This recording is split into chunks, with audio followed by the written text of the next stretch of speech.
जब समुद्र देवता की बेटियों की बात आती है तो लोग मंत्रमुग्ध कर देने वाली आवाज और चमचमाती पूंछ वाली खूबसूरत जलपरियों को ही याद करते हैं। कोई नहीं जानता वेनेसा, क्रैकन परी उनकी बेटियों में से एक है। अपनी उत्पत्ति पर संदेह करती है क्योंकि उसकी शक्ल हमेशा उदास रहती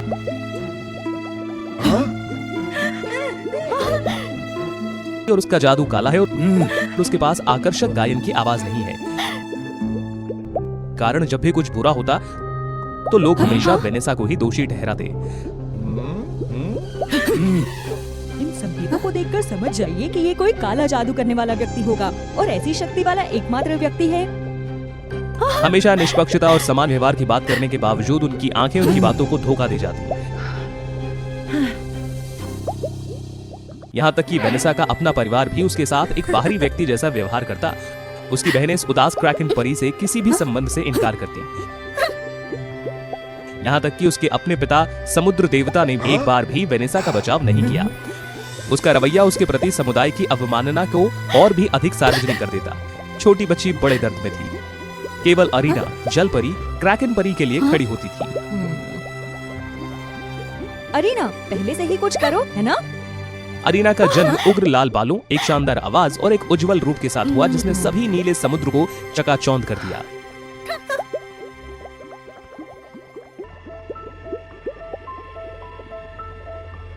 हाँ? तुम बहुत मूर्ख हो। तुम उस डरावनी और बदसूरत चीज में क्यों उलझे रहते हो? आप नहीं जानते कि जिसके साथ बुरा व्यवहार किया गया हो वो कितना भयानक काम करने में सक्षम होता है। उसको उकसाने के बजाय हमें उसे हमारे पक्ष में लाना चाहिए। देर सवेर हमें उसकी सहायता की आवश्यकता होगी। हाथों पर। अरीना की एकमात्र कमजोरी थी कि उसके पास कोई जादू नहीं था। इसीलिए उसकी शानदार उपस्थिति के बावजूद हर कोई उसे सिर्फ एक सजावटी फूलदान ही समझता था। हालांकि वेनेसा, जो कुछ भी नहीं जानती थी, अरीना के प्रति उसके स्नेह से बहुत प्रभावित हुई। आपको अरीना से सावधान रहना चाहिए। इसकी क्या संभावना है कि कोई अचानक किसी दूसरे व्यक्ति के प्रति अच्छा हो जाए। चलो, निराशावादी मत बनो। चाहे कुछ भी हो, मैं निश्चित रूप से अरीना की मदद करूंगी, जो एकमात्र व्यक्ति है जिसने मेरे लिए अच्छा व्यवहार किया है। ये देखकर कि अरीना अपनी शक्ति की कमी के कारण हमेशा पीड़ित रहती है, मैं कुछ नहीं कर सकती। ये अभी भी इसलिए है क्योंकि मेरे पास कोई जादू नहीं है। समुद्र के तल पर एक प्राचीन खजाना है। अगर मैं वहाँ जाकर उसे प्राप्त कर सकूं, तो अब की तरह मेरा मजाक नहीं उड़ाया जाएगा। भले ही वो ये जानती थी कि एक निषिद्ध क्षेत्र है। वेनेसा ने तुरंत कठिनाई की उपेक्षा की और गुप्त रूप से अरीना की मदद करने के लिए वहाँ चली गई। अजीब बात है, जैसे ही वेनेसा प्रकट हुई, समुद्री राक्षस जाग गए और हर जगह जोर जोर से चिल्लाने लगे। समुद्र देवता क्रोधित थे और उन्होंने अपने सैनिकों को राक्षसों और वेनेसा को पकड़ने के लिए भेजा, जो इस घोटाले का कारण थी, भले ही उसने कितने भी सख्त होकर अपनी बेगुनाही की गुहार लगाई हो। वेनेसा को समुद्री राक्षसों के स्कूल में सबसे अंधेरी और सबसे गहरी जगह में कैद कर दिया गया। उसे नहीं पता था कि जब वो पीड़ित थी, अरीना दावत के साथ जश्न मना रही थी। वेनेसा के लिए सारी दया और गुप्त प्राचीन खजाना सभी उसके लिए योजनाएं थी। ओह वेनेसा, क्रूर होने के लिए मुझे दोष न दे। अपने जैसे व्यक्ति को इतनी बड़ी समुद्री शक्ति देने के लिए स्वयं को दोषी माने। पहले कुछ दिन समुद्र के नीचे रहने के बाद वेनेसा धीरे धीरे इस जीवन की आदी हो गई। कुरूप और विचित्र प्राणी वास्तव में बहुत दयालु और उदार थे। धन्यवाद। मुझे उम्मीद नहीं थी कि यहाँ का जीवन वहाँ से अधिक आरामदायक होगा। वेनेसा को कई प्राचीन मंत्र भी मिले। हाँ? जब अकेले होने के बावजूद वेनेसा दूसरों की जांच पड़ताल वाली निगाहों के अधीन नहीं थी, तो वो खुद के प्रति सच्ची रहती थी। वेनेसा को एकमात्र उदासी पूर्णिमा की रात को मिली, जब समुद्र की सतह के ऊपर जलपरियों का हर्षित गायन गूंज उठा। हर महीने समुद्री जीवों को चांदनी की ऊर्जा को अवशोषित करने की आवश्यकता होती है और वेनेसा कोई अपवाद नहीं है। क्षण भर में अमावस्या की रात आ गई, जब चंद्रमा की ऊर्जा सबसे कमजोर थी, और यही एकमात्र दिन था जब वेनेसा को समुद्र में एक चट्टान पर प्रकट होने की अनुमति दी गई। अंतरिक्ष ठंडा था और आमतौर पर इस दिन कोई समुद्री जीव नहीं दिखाई देता। सूर्यदेव के 3 पुत्र हैं, जिनमें से सभी ने बारी बारी अपने पिता के लिए रात के आकाश की रक्षा करने के लिए चंद्रमा की शक्ति प्राप्त करते हैं। नेथन सबसे कमजोर राजकुमार है, इसलिए वो केवल अर्धचंद्र ही बन सकता था।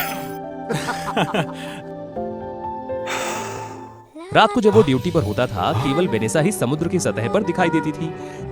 सबसे पहले वेनेसा ने नेथन की उपस्थिति पर ध्यान नहीं दिया। उसने चुपचाप अपने दुखद जीवन और अपने दिल के बारे में एक मार्मिक गीत गाया। उसका गायन जल परियों जितना शानदार नहीं था, लेकिन नेथन को इसने हिला दिया। उन्होंने सहानुभूति व्यक्त की और परिणाम स्वरूप वे घनिष्ठ मित्र बन गए, और इससे ज्यादा। तब से हर अर्धचंद्र दिवस पर एक उदासी नहीं बल्कि युवा जोड़े के लिए सबसे खुशी और सबसे प्रतीक्षित दिन था। वे जितने अधिक समय तक साथ रहे, नेथन को अपनी प्रेमिका के लिए उतना अधिक खेद महसूस हुआ। वेनेसा एक अच्छी लड़की है जो स्पष्ट रूप से सर्वश्रेष्ठ की हकदार है। नेथन वेनेसा को एक बेहतर जीवन देना चाहता था। उसे समुद्र की तलहटी से बाहर निकालना चाहता था। इसीलिए उसने अपने पिता सूर्यदेव से वेनेसा को प्रस्ताव देने के लिए कहा। ओह वेनेसा, ओह ठीक है, मेरी कोई भी बेटी ऐसा करेगी, लेकिन मैं माफी चाहता हूँ, वेनेसा अभी तक तैयार नहीं है। वेनेसा के बारे में क्या? छोटी बच्ची में अभी भी बहुत सारी खामियां हैं जिन्हें सुधारने की जरूरत है। मुझे सचमुच चिंता है कि अगर उसने शादी कर ली तो इससे आपको भी परेशानी होगी। और आर्या के बारे में क्या? वो मेरी सबसे अच्छी बेटी है। पहले अनुचित व्यवहार सहने के बावजूद वेनेसा ने हमेशा अपने पिता का सम्मान किया, लेकिन अब उसका दिल टुकड़ों में टूट रहा था। प्रिय सागर के देवता, प्रिय पिता, अगर ये वेनेसा नहीं है तो मैं किसी से शादी नहीं करूंगा। नेथन के दृढ़ संकल्प ने अरीना को ईर्ष्यालु और रुआंसा बना दिया। वो मेरी जगह अरीना जैसी बदसूरत किसी को चुनना पसंद करेंगे? बिल्कुल नहीं। मैं उन्हें इसके लिए पछतावा करवाऊंगी। वेनेसा की छोटी बहन की आड़ में अरीना ने नेथन से गुप्त रूप से मुलाकात की। आप और वेनेसा एक साथ रहने के लिए बने हैं। मैं वास्तव में आप दोनों की खुशियों की कामना करती हूँ। दरअसल आप दोनों को एक साथ रहने का एक तरीका है। क्या तरीका है? सुंदर जलपरी, कृपया मुझे बताओ।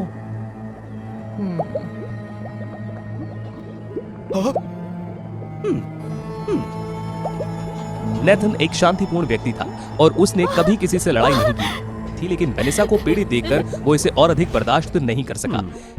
वेनेसा से परामर्श किए बिना नेथन ने वेनेसा को सर्वोच्च स्थान प्राप्त करने में मदद करने के इरादे से सी गॉड का त्रिशूल चुरा लिया, और उसे किसी के द्वारा नीचा नहीं देखा जाना चाहिए और वे वैध रूप से एक साथ रह सकते थे। त्रिशूल चुराने के बाद नेथन का तुरंत समुद्री सैनिकों ने पीछा किया। संघर्ष के दौरान उसने गलती से त्रिशूल समुद्र में गिरा दिया। लहरें और तूफान उठे जिससे सारी दुनिया हिल गई और समुद्र उग्र हो गया। नेथन को भारी चोटें आई। सूर्यदेव समय पर आ गए और नेथन की कमजोरी के बावजूद वे अभी भी सूर्यदेव का पुत्र था, इसीलिए सूर्यदेव अत्यधिक क्रोधित हुए। तब से समुद्र और आकाश के बीच संबंध तनावपूर्ण हो गया। अरीना ने चुपचाप वेनेसा को सूचित किया कि नेथन गहरी नींद में सो रहा है और केवल एक प्राचीन समुद्री औषधि के सेवन से ही वो जाग पाएगा। नहीं बहन, आपने अभी अभी एक अपराध किया है और आपको गुप्त हिरासत में रखा जा रहा है। परेशानी पैदा मत करो। इसके बजाय मुझे औषधि को नाथन के पास ले जाने दो। पिताजी मुझ पर सबसे ज्यादा भरोसा करते हैं। ये औषधि निषिद्ध जादू से बनाई गई है। यदि आप जादू करते हैं तो आपको व्यापार करना होगा। मुझे डर है। लेकिन नेथन के जीवन के बारे में अनिश्चितता ने वेनेसा को अब और संकोच करने की अनुमति नहीं दी। उसने अपने प्रेमी को बचाने के लिए पूरे बदसूरत बालों वाली एक बूढ़ी औरत बनना स्वीकार कर लिया। अरीना खुशी से औषधि को देवताओं के महल में ले आई। न केवल नेथन के स्वास्थ्य को बहाल किया, बल्कि वेनेसा के लिए उसकी यादों और प्यार को मिटाने के लिए एक स्वर्गीय गायन का भी उपयोग किया। अरीना और प्रिंस नेथन के बीच शादी की तारीख भविष्य में तय की गई।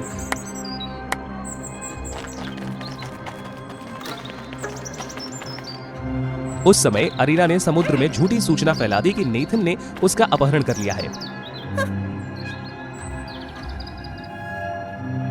उसका नेथन को पूरी तरह से नष्ट करने का दुष्ट इरादा था, ताकि सूर्यदेव भी उसकी रक्षा ना कर सके। समुद्र के देवता क्रोधित हो गए और उसने अपनी प्यारी बेटी को बचाने के लिए युद्ध की घोषणा करने के लिए समुद्री सैनिकों को संगठित किया।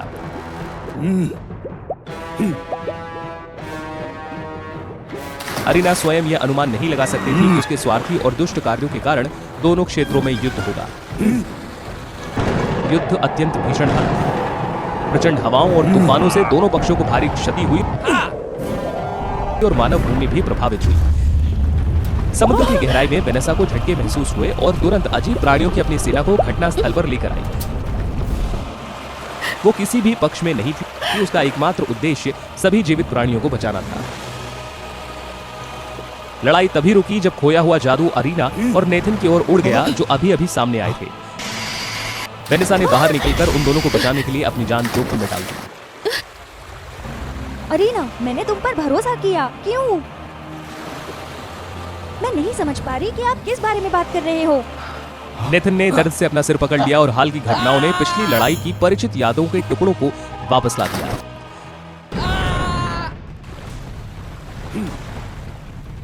बस अरीना, वापस आओ। कोई वेनेसा और उन क्रूर जल राक्षसों को पकड़ो।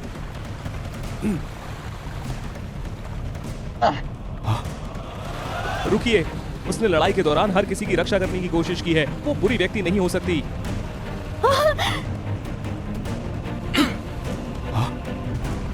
और उसके बारे में क्या? अरीना, क्यों? खतरे के संकेत को देखकर अरीना ने नेथन के लिए एक मंत्रमुग्ध कर देने वाला गाना शुरू किया। उसमें कोई जादू नहीं था, लेकिन उनकी प्राकृतिक प्रतिभा, उनकी आवाज थी जो लोगों का मन बदल सकती थी। लेकिन इस बार नेथन आसानी से प्रभावित नहीं हुआ, क्योंकि जिस लड़की को वो हमेशा देखने की उम्मीद करता था, उसका चेहरा ठीक सामने था। मुझे माफ कर दीजिए, आपके बारे में भूलने के लिए मुझे खेद है। नहीं नाथन, कृपया मुझे मत देखो। अब मैं कुछ भी नहीं हूँ, ना जादू ना दिखावा। मैं तुम्हारे लायक नहीं हूँ।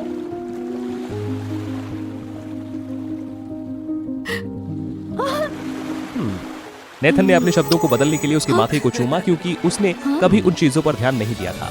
चुंबन ने काले जादू को भंग कर दिया और वेनेसा को उसके मूल स्वरूप में लौटने में मदद की। इसके विपरीत काले जादू का अत्यधिक उपयोग करने के कारण अरीना को उचित सजा मिली और उसने अपनी गायन आवाज खो दी। समुद्री देवता समझ गए कि कैसे उनकी बेटी दयालु जलपरी अरीना ने उनके साथ छेड़छाड़ की थी। मैं बेहद निराश हूँ। आपके स्वार्थ के कारण आपने अपने लोगों को भी नुकसान पहुंचाया। वेनेसा, मुझे खेद है। मैं जानता हूँ मैं जो कुछ भी कहता हूँ वो उस स्थिति की भरपाई नहीं कर सकता जिससे आप गुजरी हैं। नेथन चंद्रमा के देवता बनकर लौट आए और वेनेसा के साथ मिलकर समुद्र में बची हुई नावों को अपना रास्ता खोजने और तूफानों को रोकने में मदद की। वेनेसा ने राक्षसों की देखभाल की, उन्हें अच्छे इंसान बनने के लिए मार्गदर्शन दिया और समुद्र में मदद की। आज की कहानी खत्म हुई। आपके समर्थन के लिए धन्यवाद। प्रत्येक दृश्य हमारे लिए और अधिक रोचक कहानियां बनाने के लिए एक बड़ा प्रोत्साहन है। हमें जल्द ही 1 मिलियन सब्सक्राइबर्स तक पहुंचाने के लिए वो फेरी टेल्स को सब्सक्राइब करना ना भूले। कृपा कर आज की कहानी के बारे में अपनी भावनाएं वो फेरी टेल्स के साथ साझा करें। अगले एपिसोड में मिलते हैं। प्रत्येक व्यक्ति के साथ ऐसी अविस्मरणीय मुलाकातें हुई हैं जिन्हें वो जीवन भर कभी नहीं भूल सकता। आइस स्पिरिट स्नोवर के लिए ये पहली बार था जब उसकी नजर माया पर पड़ी। बच्चे ने उसे बचाया। केवल शुद्ध और दयालु आत्मा वाले लोग ही बर्फ की आत्माओं को देख सकते थे। तभी से उनमें एक विशेष बंधन बन गया। उनकी कहानी पर नजर रखने के लिए वो फेरी टेल्स का अनुसरण करें। कई वर्षों के बाद कड़ाके की ठंड में स्नोवेरा ने अपना कर्तव्य निभाया। वो जहां भी गई सफेद बर्फ लेकर गई। कुछ ही समय में पूरा गांव बर्फ से ढक गया और हवा शांत हो गई। चारों ऋतुओं की देवता हारमोनिया ने उन्हें सर्दियों के दौरान इस गांव की सुरक्षा और देखभाल का काम सौंपा। आराम करते समय स्नोवेरा का संयोगवश अपने पुराने दोस्त से सामना हो गया। उसने महसूस किया कि माया गंभीर रूप से बीमार थी। उसकी जीवन की शक्ति कम हो रही थी। इधर आओ। क्या तुम मुझे अब भी पहचानती हो? मैं तुम्हें कैसे भूल सकती हूँ? माया के साथ एक अप्रत्याशित दुर्घटना घटी, जिससे उसकी कमर के नीचे का हिस्सा लकवाग्रस्त हो गया। वो अपना घर नहीं छोड़ सकती थी और उसके शरीर और मन दोनों को कष्ट हुआ। शायद जब आखिरी हिमकंड गिरेगा तब मेरे प्रस्थान का समय होगा। हालांकि युवा लड़की आशावादी बनी रही, फिर भी एक कुशल नर्तक बनने के अपने सपने को हासिल करने में असमर्थ रही। इसके अलावा उसके पास उन बेतुकी इच्छाओं की एक सूची थी जिन्हें वो मरने से पहले पूरा करना चाहती थी। भले ही ये दूर के सपनों में हो, फिर भी मैं खुद को सपने देखने की इजाजत देती हूँ। स्नोवेरा को कुछ छुआ।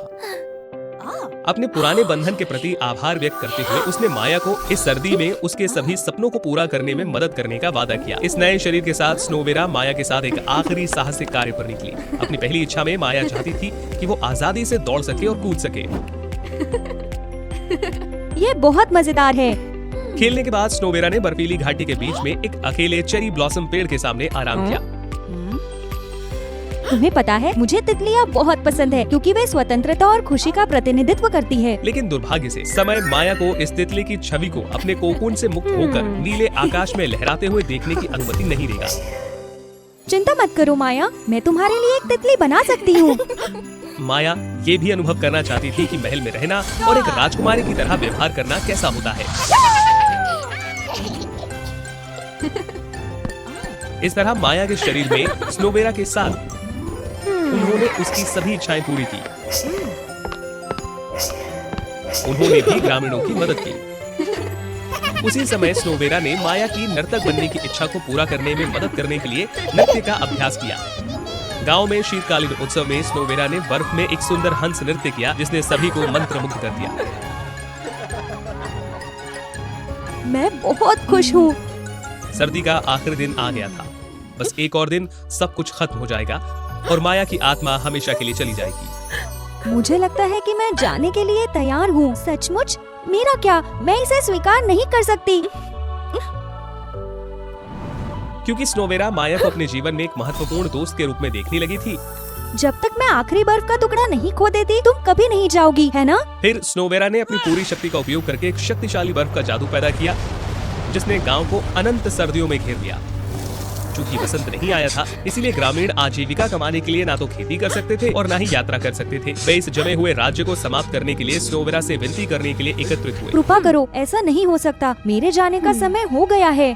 स्नोबेरा ने किसी की भी दलील को सुनने से इनकार करते हुए हठपूर्वक विरोध किया। हंगामा चारों ऋतुओं की अधिष्ठात्री देवी हारमोनिया के कानों तक पहुंचा। ओह, तुम उद्दंड बच्चे, तुम्हारी हिम्मत कैसे हुई ऋतु चक्र में बाधा डालने की? हालांकि बर्फ के जादू का इस्तेमाल केवल इसका निर्माता ही तोड़ सकता था। यदि किसी और ने इसे तोड़ा तो उस व्यक्ति को इसकी कीमत अपनी जान देकर चुकानी पड़ेगी। यदि हारमोनिया ने हस्तक्षेप किया तो स्नोबेरा गायब हो जाएगी और सर्दी हमेशा के लिए चली जाएगी। इसीलिए हारमोनिया चुपचाप माया को शाश्वत क्षेत्र में ले आया।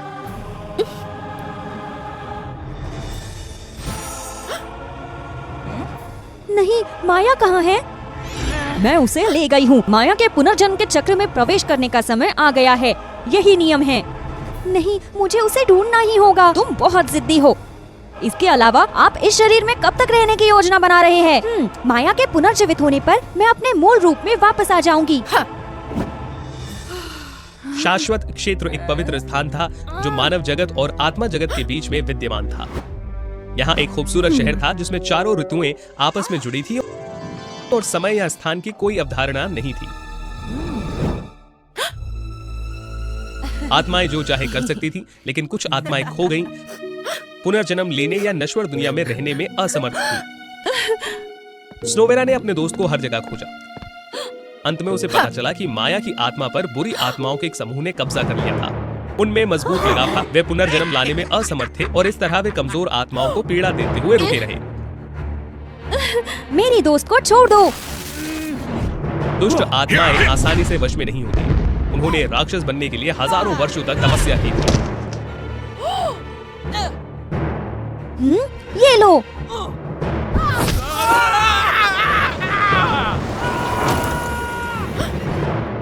माया, क्या तुम ठीक हो? हाँ, मैं ठीक हूँ, धन्यवाद।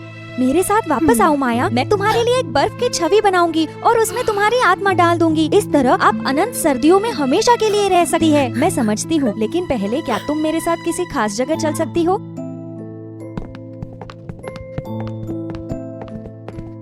वो स्नोबेरा को उस परिचित चेरी ब्लॉसम पेड़ के पास ले गई जिसे उन्होंने पहले देखा था। क्या तुम्हें ये चेरी ब्लॉसम का पेड़ दिख रहा है? हाँ, और शाश्वत क्षेत्र को छोड़ने का एकमात्र तरीका इससे होकर गुजरता है। लेकिन पहले क्या आप आखिरी बार मेरी मदद कर सकते हैं? वो अपने प्रिय आइस स्पिरिट मित्र के साथ चेरी ब्लॉसम को खिलते हुए देखना चाहती थी। जब स्नोबेरा ने माया की ओर देखा तो उसे ये देखकर आश्चर्य हुआ कि वो लुप्त हो रही थी। चमचमाती परी धूल में बदल रही थी। कृपा करो स्नोवीरा, अनंत सर्दियों को समाप्त करो। उस सर्दी में जब हम साथ खेले तब तुमने मुझे एक बहुत ही सार्थक जीवन दिया। मुझे सब कुछ छोड़कर एक नई शुरुआत के लिए तैयार होने के लिए प्रेरित कर रही है। तो कृपया समझो और गांव को इस शक्तिशाली बर्फ के जादू से मुक्त करो। स्नोबेरा ने रोते हुए महसूस किया कि अब वास्तविकता को स्वीकार करने और सब कुछ छोड़ देने का समय आ गया। अंततः माया पुनर्जन्म ले सकी।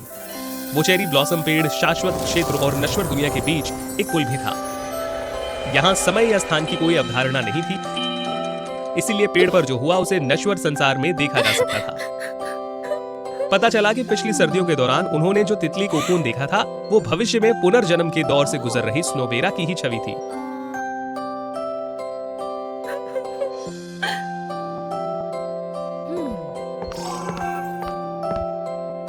अब बसंत आ गया था। माया ने एक स्वतंत्र और गौरवान्वित तितली के रूप में जन्म लिया था। स्नोबेरा ने सभी लगावों को छोड़ दिया और समझ लिया कि हर अंत एक नई शुरुआत होगी। वो एक आत्मा के रूप में और अधिक जिम्मेदार बन गई। हर सर्दियों में वो अपनी खूबसूरत तितली दोस्त के साथ खेलने के लिए इस गांव में लौट आती थी।